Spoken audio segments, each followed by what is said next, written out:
halin da ake ciki a yanzu a ƙasashe da dama,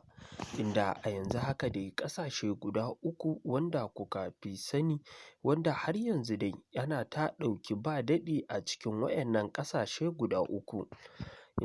Wannan dai ƙasashe guda uku na ƙara neman ya za a yi zaman sulhu, musamman ma ƙasar Ukraine na ƙara neman zaman sulhu da kuma Isra'il, inda har yanzu Iran ta ce ba ta san lokacin da za a yi wannan zaman sulhu ba.